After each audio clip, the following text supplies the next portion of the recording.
ये बरेच वर्ष काही कांदे वगैरे लावलेले नाही आहेत, पण ह्या वर्षी मी कांदे लावायला चालले आहे. आणि डोळ्याकडे बघू नका, कारण जर असं इन्फेक्शन झालं आहे इकडे, त्याच्यामुळे सो लेट्स गो. आणि इथे जर ॲक्च्युली टॉवेल बांधतात, पण टॉवेलनं खूप गरम होतं, म्हणून मी टोपी घातली. तर दाखवते तुम्हाला कशी लावायची कांदे. मी काही एवढी एक्सपर्ट नाही आहे, पण मी जेव्हा 1.5 वर्ष गावाला होते तेव्हा लावत होते, लावलेले एकदा. त्याच्यानंतर कधीच मला म्हणजे मी या वेळेला आलेच नाही, आणि ह्या वेळेला मला भेटलेत, तर म्हटलं चला थोडी हेल्प करूया. येरदांश. हाय हॅलो नमस्कार, स्वागत आहे तुमचं आपल्या मिनी व्लॉगमध्ये, सॉरी लॉंग व्हिडिओमध्ये. हा थोडा लॉंग होतो, यासाठी लॉंगमध्ये टाकते, कारण शॉर्टमध्ये हा व्हिडिओ पूर्ण बसत नव्हता. खरं सांगू तर मी नेहमी व्हिडिओ शूट करते, पण मला काय माहिती नंतर थोड्या वेळाने मग मी एडिट करताना असं वाटतं की नको, हे नको टाकायला असं वाटतं. सो त्याच्यामुळे बरेच असे व्हिडिओ जे की मी शूट केलेत पण नंतर नाही टाकलेत. सो आता मी म्हटलं की जसा जसा व्हिडिओ झाला आहे तसा मी तुमच्यावर शेअर करते, आणि ह्याच्यामध्ये मी तुम्हाला सांगते जे की सगळ्यांनाच माहिती असेल असं नाही आहे. मला पण पहिलं माहीत नव्हतं. आता आम्ही जेव्हा लग्न झालं, शेताकडचं मी बघायला लागले, तेव्हा मला या गोष्टी कळायला लागल्या, म्हणून मी ते तुमच्यावर शेअर करणार आहे. सो मी तुम्हाला सांगणार आहे आज की नेमके कांदे कसे लावतात आणि किती वेळ लागतो हे सगळे कांदे यायला.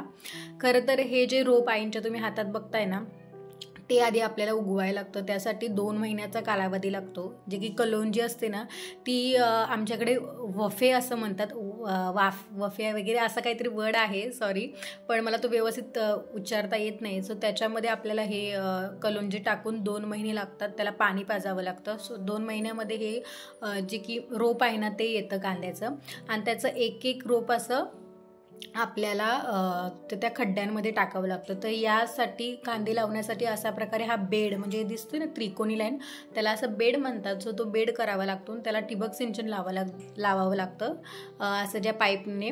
सो असं हे कांदे यायला मिनिमम 4 महिने लागतात. आणि तेच मी आईना इथं विचारत होते की आई नेमके कांदे कधी येतात, तर शिमग्यात म्हणजे होळीमध्ये असं त्या सांगत होत्या. म्हणजे मार्च एप्रिलमध्ये हे कांदे आपल्याला येतात काढायला, आणि त्याच्यानंतर वाळवावे लागतात, आणि नंतर आपण ते बाजारामध्ये विकू शकतो. सो ही सगळी प्रोसेस होते. त्याच्यामुळे कांदे आपण घेतो डायरेक्ट मार्केटमधून, पण आपल्याला नेमकं माहीत नसतं की नेमकं येतात कधी ते. सो म्हणून मी तुमच्याबरोबर हा व्हिडिओ शेअर केलेला आहे. सो मी सुद्धा कांदे लावणार आहे. मी फक्त व्हिडिओ काढायला नाही आलेले, मी पण लावत होते. तर हे बघा, हे सगळे कांदे मी लावलेले आहेत. कांदे म्हणजे कांद्याचं रोप ह्याच्यामध्ये टाकायचं असतं. त्याची प्रोसेस सांगते. एका साईडला 3 लाईनीने आपल्याला कुदळीने अशा 3 लाईन करायच्या असतात. पूर्ण मोठा बेड आहे, मी तुम्हाला दाखवलेला आधी शेत, तेवढं सगळं कांद्या लावलेले आहेत. तर ह्याच्या लाईनमध्ये एका साईडला 3 आणि एका साईडला 2 अशा लाईन कराव्या लागतात, आणि त्या लाईनीमध्ये आपल्याला असं एक रोप टाकायचं आहे. एक बोट घालायचं, आणि नंतर मग ते रोप टाकायचं, आणि मग त्याच्यावर माती टाकायची. ह्याला नंतर मग पाणी दिल्यानंतर मस्त 1-2 दिवसात हे छान उभे राहतात, आणि नंतर आपले छान असे 4 महिन्याने आपण कांदे काढू शकतो.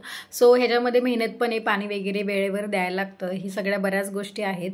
सो असं काही कांद्याची प्रोसेस आहे नाही, मी तुमच्यावरती थोडक्यात शेअर केलेली आहे. याच्या पुढे 2-3 दिवस आम्ही कांदे लसूण दोन्ही लावलं, तेव्हा सासरे आणि मिस्टर आणि सासू आम्ही सगळे 4 जण लावत होतो. तर ते काही व्हिडिओ मला शूट करता आला नाही. जो काही पहिल्या दिवशी मी जो केला आहे तोच मी तुमच्यावर शेअर केलेला आहे.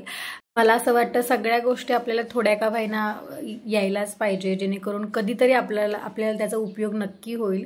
सो यासाठी मी जेव्हा केव्हा शेतात जाते, तर मी आईच्या मागे, म्हणजे आमच्या सासूबाईंच्या मागे मी थोडं का व्हायना करते. चुकलं का व्हायना पण मी करते. त्या पण म्हणतात जसं होईल तसं कर, त्यानेच आपण शिकतो.